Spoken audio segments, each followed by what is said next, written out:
General Electric Company, Oregon's pioneer electric utility. Team News Digest. Building better facilities, supplying better service, so that you may live bigly, is PG.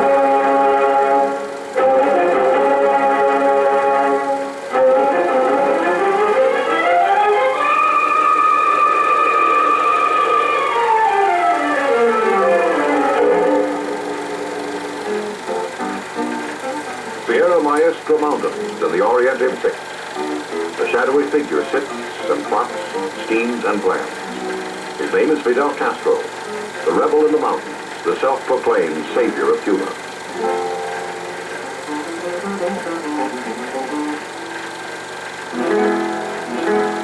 From the sanctuary of his secluded Shangri-La, the bearded 30-year-old Castro directs and mounts his little war, his war of harassment against the government of Fulgencio Batista.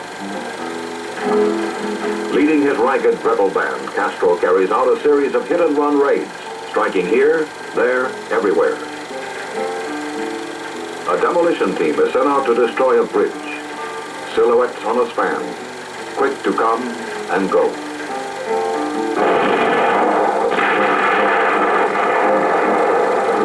Mission accomplished.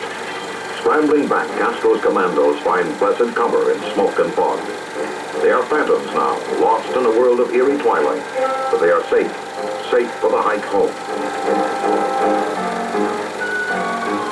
Though the government troops can defeat Castro's forces, they cannot wipe them out. The rebels escape to fight again another day.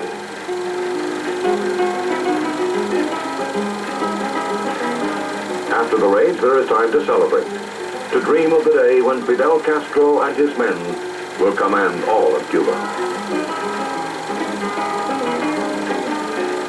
That day comes in January 1959. The rebel in the mountain leads his men out of their Shangri-La for the last time. Batista has fled. Fidel Castro is Cuba's conquering hero. Havana and her people go wild. They surround and engulf him, clutch at and claw him. Fidel, our liberator, they roar. Fidel, our savior.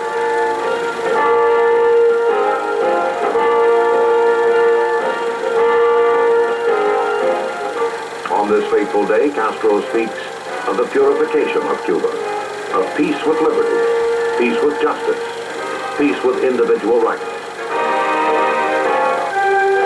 But the crowds demand vengeance against the former followers of Batista. In public trials, rebels act as judges and jurors, calling even children to testify. Reporters compare the spectacle to the Colosseum in ancient Rome. A young boy murmurs, "That man took my father away," points toward a defendant, and justice is done. Hundreds are executed and thousands of so-called war criminals are swallowed up in Cuban prisons.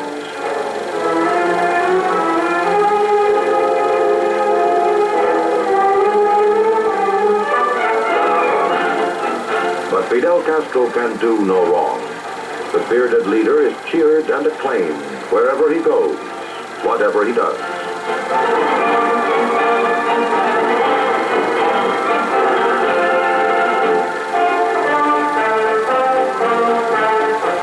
And when Castro comes to the United States, his reception is as frantic and frenzied as his triumphant entry into Havana. The deeds and daring of the rebel in the mountains have made him an heroic figure. Fidel Castro in turn says, "I come to the United States as a friend. My country and yours are good neighbors." Visiting Washington, the Cuban leader makes a pilgrimage to Arlington National Cemetery to pay homage at the tomb of the unknowns.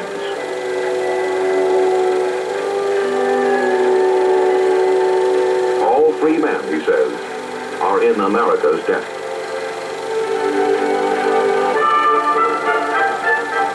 Within a year, Fidel Castro is in Moscow, wooing and winning the friendship and favors of Nikita Khrushchev.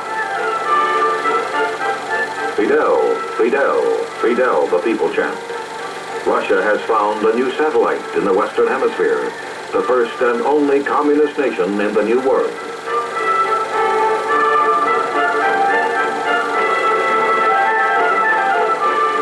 men and their nations embrace. I am a communist, declares Fidel Castro, and I have been all my life.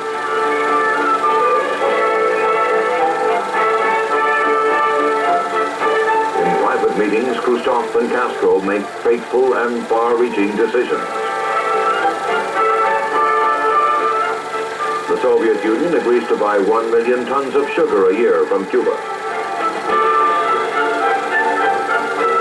In addition, the Russian leader promises to step up shipments of crude oil to the Caribbean islands. American, British, and Dutch companies with wells and refineries in Cuba refuse to process the crude oil, denouncing what he calls the foreign plutocrats who would impede the liberation of colonized people.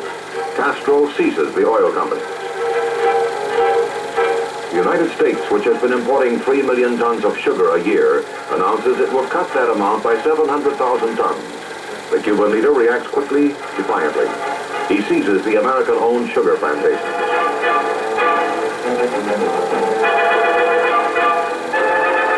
And then, nationalizing utility companies, Fidel Castro completes his confiscation of an estimated $1 billion in United States-owned property. Surging through the streets of Havana, Cuban crowds chant slogans and carry banners denouncing America. Half a century of friendship and mutual respect is coming to an angry, bitter end.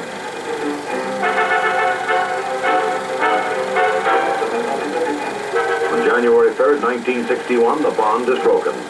Saying there is a limit to the patience of the United States, President Eisenhower severs diplomatic relations with the captive island.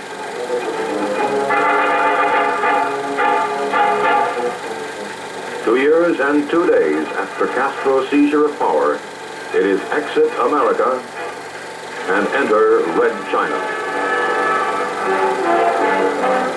The communist toehold in the Caribbean has become a firm foothold. The break with the free world is complete and final. Chinese and Russian technicians swarm into Cuba.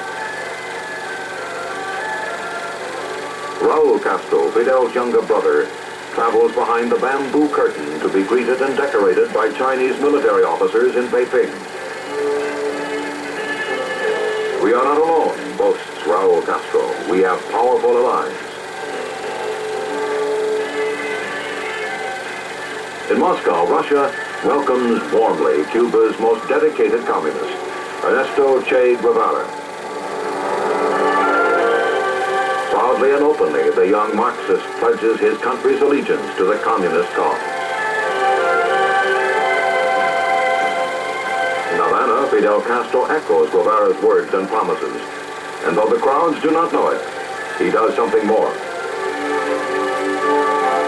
The Cuban leader and his Russian allies enter into a secret agreement that will bring the United States and the Soviet Union into a direct nuclear confrontation, face to face, eyeball to eyeball.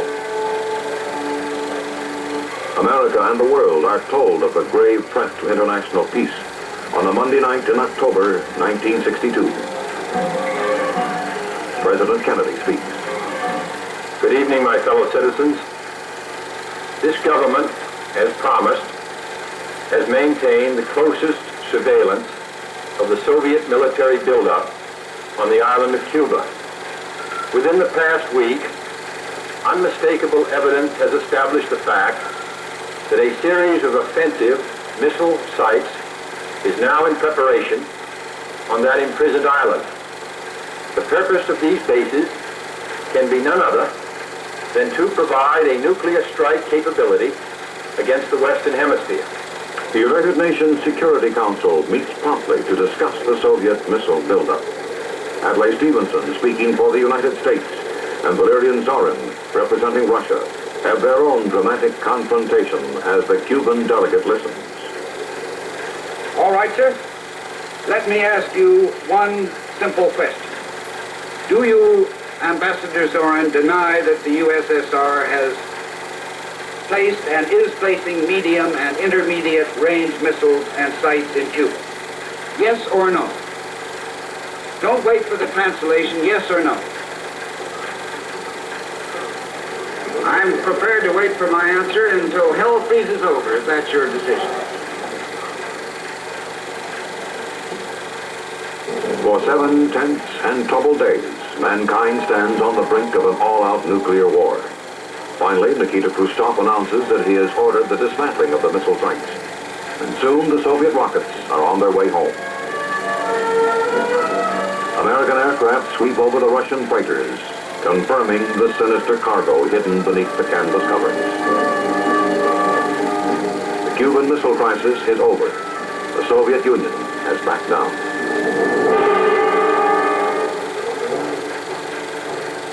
But the imprisoned island continues to live under the gun.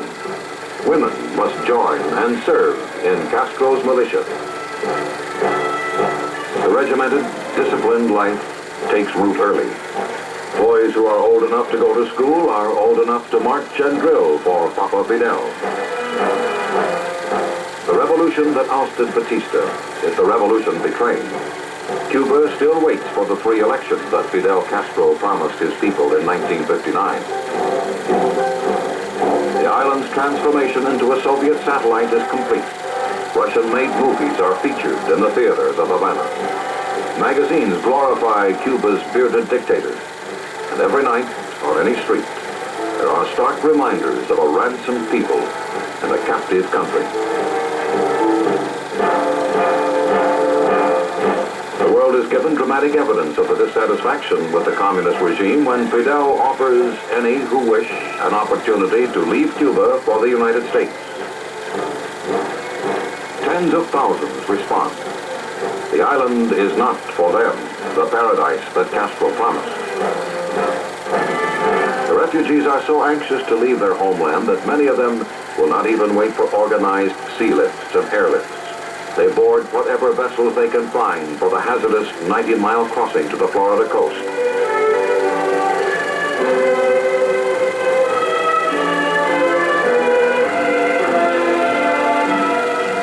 United States Coast Guard ships patrol the waters between Cuba and America, ready to come to the assistance of any refugee boat in distress.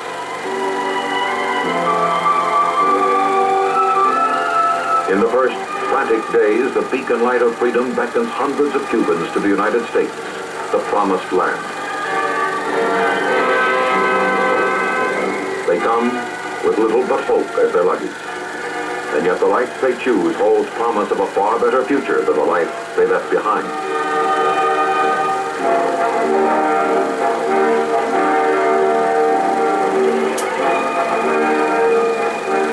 A few tin cans of food, a doll, tell the story of their hurried, pathetic flight.